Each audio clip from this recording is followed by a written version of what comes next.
손을 주께 높이 듭니다. 내 찬양 받으실 주님,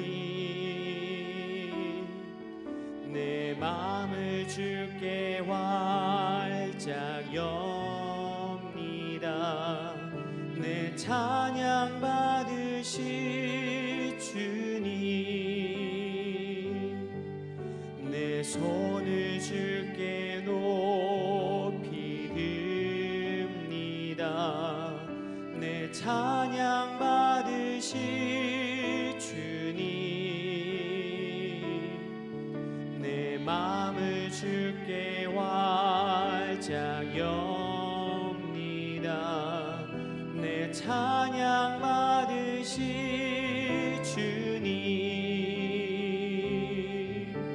슬픔 대신 희락을, 죄 대신 화관을,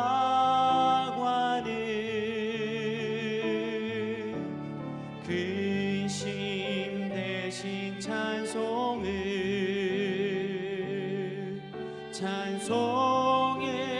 옷을 주셨네. 내 손을 주께 높이 듭니다. 내 찬양 받으실 주님, 내 마음을 주께 활짝 엽니다. 내 찬양 받으실 주님, 슬픔 대신 희락을, 죄 대신 화관을, 근심 대신 찬송의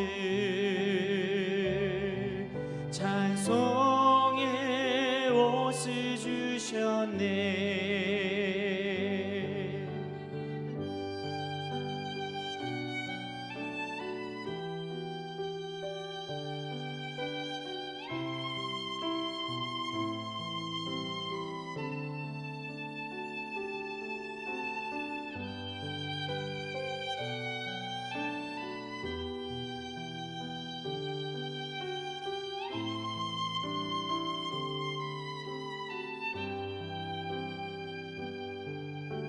슬픔 대신 희락을, 죄 대신 화관을,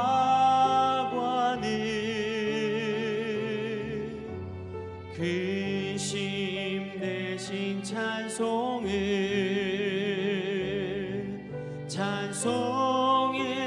옷을 주셨네.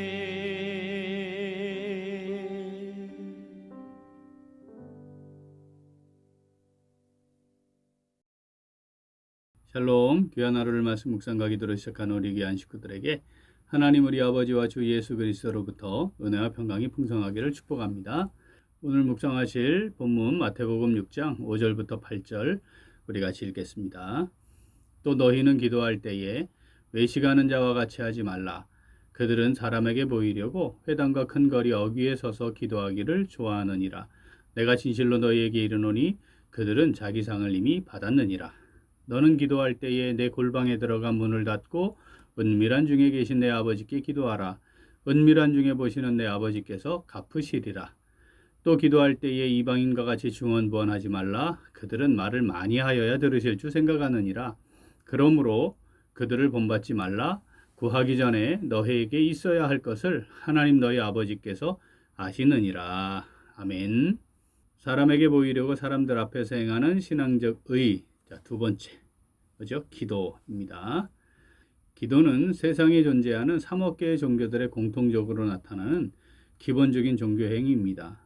그러니까 누구나 다 기도하게 되고 또 기도할 줄 안다는 것이죠. 그러니까 기도한다 이 말은 아주 특별하게 무엇을 한다는 것을 의미하지 않습니다. 그런데 그렇게 기본적으로 행해지는 기도가 사람들에게 보여질 때 믿음이 좋은 사람, 신앙이 성숙한 사람 등으로 인정받게 되고, 그리고 또 그렇게 인정받고 싶어서 그렇게 하려고 한다. 자, 이건 앞뒤가 잘 맞지 않는 것처럼 보여집니다. 그런데 기도하는 사람으로 보여지는 것이 종교적으로 높임을 받는다는 것은 그만큼 사람들이 일단 기도하지 않는다는 것, 이거를 보여주는 것이기도 합니다. 자, 5절 말씀 우리 같이 읽어보겠습니다. 또 너희는 기도할 때에 외식하는 자와 같이 하지 말라. 그들은 사람에게 보이려고 회당과 큰 거리 어귀에 서서 기도하기를 좋아하느니라. 내가 진실로 너희에게 이르노니 그들은 자기 상을 이미 받았느니라. 아멘. 자, 자신이 기도하는 사람 또는 기도를 많이 하는 사람으로 보이고 싶어하는 외식하는 사람들은 장소를 선택을 한 거죠. 사람들에게 잘 보이는 장소, 회당과 큰 거리 어귀에 서서 기도를 했다는 겁니다. 당시 이스라엘 백성들은 하루에 3번의 기도 시간이 있었습니다. 3시, 6시, 9시, 우리 시간으로 하면 오전 9시, 정오, 그리고 오후 3시입니다. 자, 본문에는 사람들에게 인정받으려는 외식하는 자들의 행태가 나타나는 거죠. 두 가지 아닙니까? 하나는 회당과 큰 거리에 서 하는 거죠. 장소. 두 번째는 서서 기도하는 거였다고 합니다. 많은 사람들이 모이는 곳을 찾았고 사람들이 다 볼 수 있도록 그런 행동을 했다는 것입니다. 실제로 성경에 나타나 있는 기도의 모습은 우리가 잘 알고 있는 것처럼 엎드려 기도하기도 하고 무릎을 꿇고 기도하는 것, 이런 것이 일반적이에요. 그런데 가끔은 앉거나 일어서서 기도하는 경우들도 있었습니다. 지금 주님께서 서서 기도했다, 이 말은 기도하는 자세가 그랬다는 것이 아니고 사람들에게 과시하기 위한 태도였다, 의도를 담은 것이었다라고 지적하시는 겁니다. 자, 5절 말씀 한번 더 읽어봅니다. 또 너희는 기도할 때에 외식하는 자와 같이 하지 말라. 그들은 사람에게 보이려고 회당과 큰 거리 어귀에 서서 기도하기를 좋아하느니라. 내가 진실로 너희에게 이르노니 그들은 자기 상을 이미 받았느니라. 아멘. 자, 오늘 말씀, 내게 주시는 말씀으로 받아 묵상하며 순종하는 성도 어떻게 할까요? 같이 읽습니다. 하나님의 뜻에 나의 뜻을 굴복시키는 온전한 기도의 삶을 살아갑니다. 한 번 더. 하나님의 뜻에 나의 뜻을 굴복시키는 온전한 기도의 삶을 살아갑니다. 자, 신앙생활은 크게 세 영역이 있죠. 가정생활, 교회생활, 사회생활입니다. 이 세 가지 전체를 신앙생활의 영역이라 합니다. 그런데 가만 생각해 보면 이 세 가지 중에 가장 적은 시간을 보내는, 실제로 하면 10%에도 미치지 않아요. 그런데 신앙생활에 중심이 있는 것처럼 보여지고 마치 그게 신앙생활의 전부인 것처럼 보여지는 교회 생활에 초점을 맞춥니다. 비율로 따지면 10%도 안 되는 그런 것이지만 신앙의 상태 혹은 신앙생활의 수준에 대한 평가, 그 교회 생활로 다 해버리고 말죠. 자, 교회 생활을 우리가 그럼 한번 더 따져보죠. 교회 생활에서 가장 큰 비중을 차지하는 게 뭐겠습니까? 그렇죠. 예배하는 거 아니겠습니까? 근데 예배를 드린다고 할 때에 그 예배를 구성하고 있는 거, 중요한 것, 말씀, 기도, 찬송이거든요. 예배 외에도 사실 가장 많이 하는 거, 그건 기도하는 겁니다. 그래서 기도가 신앙생활에 있어서 아주 중요한 요소가 되는 것이죠.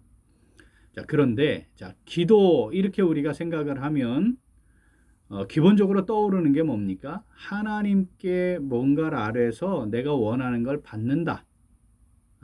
내가 뭘 구하고 하나님께 받는다. 이것이 가장 먼저 떠오르게 됩니다. 그래서 기도를 통해서 뭔가를 많이 받아내거나 원하는 것을 이루어가면서 사는 사람들을 보고 참 믿음이 좋아요. 우리가 이렇게 평가하기를 마지 않습니다. 자, 그런데 이게 전적으로 틀렸다는 건 아닌데, 기본적으로 기도에 대한 개념을 제대로 갖는 것, 이건 굉장히 중요합니다. 하나님께서 우리에게 기도하라라고 할 때 가장 중요한 것, 그것은 내가 너의 삶의 주인이다 인정하니, 이거예요. 그러니까 그 마음으로 아버지께 오고 우리가 살아가는 삶의 여러 상황들이 계속해서 벌어지고 있는데, 자, 그때에 내 삶의 주인이신 아버지, 주인의 뜻을 묻는 겁니다. 그러니까 지속적으로 교통할 수밖에 없는 거죠. 그래서 아버지의 뜻은 어떠세요? 하나님의 뜻은 어떠세요? 주인님의 뜻은 어떠세요? 라고 묻고 그 뜻이 확인이 되면 그 뜻에 내 뜻을 굴복시켜 가는 거죠. 이것이 먼저 그의 나라와 그의 의를 구하는 천국 백성들이 지니게 되는 아주 분명한 기도의 개념입니다.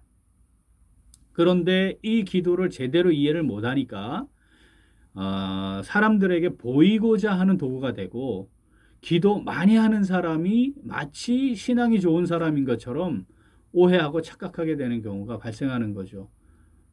기도는 지속적으로 끊임없이 하나님과의 교통을 이루어가는 것이죠. 그러니까 많다 적다 이런 개념으로 접근하는 것이 옳지 않은 겁니다. 사랑하는 우리 귀한 식구들, 우리의 기도는 어떻습니까? 우리는 하나님과 깊은 교통을 이루면서 하나님의 뜻을 구하고 찾고 하나님의 뜻에 내 뜻을 끊임없이 굴복시켜가는 깊은 기도, 정말 하나님과 깊이 교통하는 기도가 들어지고 있습니까? 우리가 잘 살펴야 합니다. 그렇지 않다면 신앙생활의 연수가 길어지면서 우리도 동일한 유혹 가운데 들어갈 수 있습니다. 그리고 기도를 그렇게 평가하는 잘못된 일들을 계속 반복하게 될지 모릅니다. 마태복음 6장 5절 오늘 보면 한 번 더 읽어보죠.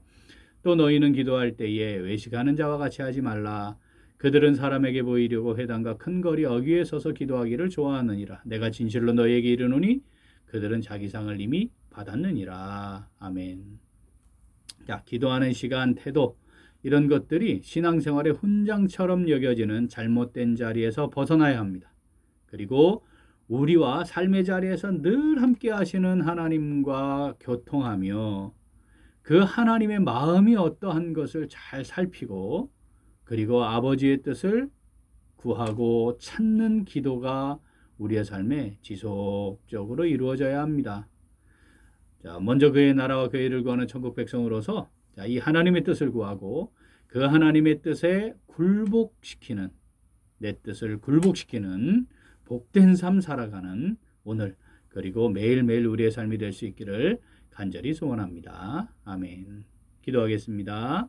하나님 아버지, 죄 가운데 살아가면서 허물과 실수가 많은 저희들의 모습 다 아시면서도 저희들을 깊이 사랑해 주셔서 저희들을 자녀 삼아 주시고 우리의 삶의 주인 되어 주셔서 우리의 삶을 인도해 가심을 진심으로 감사드립니다. 또한 저희들의 말에 늘 귀 기울여 주시고 언제나 우리와 함께 하시면서 아버지의 뜻을 알게 하시고 교통하여 주심에 진심으로 감사드립니다. 그런데 저희들은 삶의 주인인 아버지 하나님을 망각하고 자주 내가 내 삶의 주인이 되어서 하나님 아버지를 도와주는 분 정도로 이해하고 또 다급하고 힘들 때만 아버지께 나아가는 연약함 중에 있었습니다. 그런데도 기도하는 사람으로 인정받고 싶었고 기도 많이 사는 사람인 것처럼 사람들에게 보이려고 하기도 했습니다. 하나님 아버지, 이 시간 회개하오니 저희들의 허물과 죄를 용서하여 주시옵소서. 이제 하나님 아버지의 뜻을 순간순간 구하고 그 뜻에 온전히 굴복시키는 먼저 그의 나라와 그의 일을 구하는 천국 백성으로 살아가기를 간절히 원하오니 성령으로 저희들과 함께하여 주시고 인도하여 주시옵소서. 감사드리며 예수님 이름으로 기도합니다. 아멘. 오늘도 기도는 코람데오 선교회를 위하여입니다. 먼저 코람데오 선교회를 통한 하나님 나라 확장을 위해 기도하겠습니다. 울산의 지역사회를 위한 자원봉사를 계획하고 실천하는 설립 목적에 따라 하나님의 사랑을 전하는 선교회가 되도록 기도하겠습니다. 또한 지역사회를 향한 아름다운 섬김이 되기 위하여 기도하겠습니다. 선교회의 주된 사업들이 체계적인 계획을 가지고 실행되어 하나님을 기쁘시게 해드리는 사업들이 되도록 우리 기도 제목 보시면서 함께 기도하겠습니다. 이어서 육신의 연약함으로 치료 중에 있는 식구들과 생활에 어려움을 겪고 있는 식구들과 군복무 중인 형제들과 타 지역에서 머물고 있는 교회 식구들과 학업 중에 있는 청년들 위해 기도하시고 우리 각자의 기도 제목 가지고 함께 기도하겠습니다. 기도합니다.